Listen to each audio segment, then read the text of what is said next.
Mtazamaji wa Boma TV, kama unavyoona hali ndivyo ilivyo siku hii ya leo ya tarehe 9.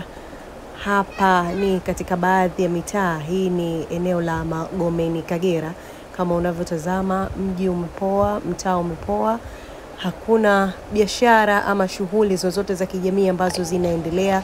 Asilimia kubwa ya watu wako kwenye majumba yao. Maduka yote yamefungwa.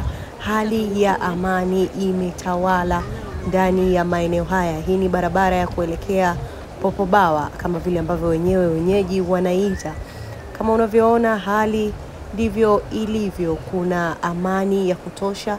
Biashara nyingi zimefungwa siku hii ya leo kutokana na leo ni siku ya tarehe 9 ya uhuru, lakini kwa hali ambayo imetangazwa kuwa pengine kunaweza kukaa kuna maandamano yanaweza katokea. Watu wengi sana wameamua kufunga biashara zao ili kusije kukawa na mkanganyiko kama ule ambao ulipata kutokea siku ya tarehe 29.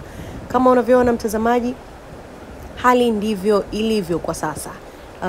Hali ndivyo ilivyo. Hili ni eneo la hapa wanapaita Tandale kwa Tumbo. Kama unavyotazama, shughuli mbalimbali zinaendelea, lakini barabarani watu wengi wamekatazwa kufika. Kama unavyoona kijana huyu anageuza kutokana na hali ya askari ilivyo. Askari hawaruhusu watu wote kupita na hauruhusiwi kabisa kufika sehemu yoyote ya upande wa pili.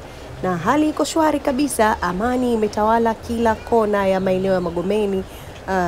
Huku tunapaita Tandale pia hali imetawala na biashara nyingi zimefungwa. Watu hawafanyi biashara kutokana na hali ya amani ambayo inahitajika iwepo. Hali ya utulivu kabisa. Amani imetawala kila baadhi ya sehemu na hali ipo kama hivi ambavyo unaona mtazamaji wangu hapo.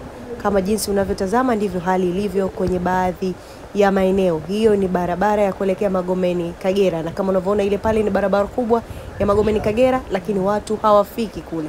Hali ndivyo ilivyo kwa hivi sasa. Mtazamaji wa Boma 360.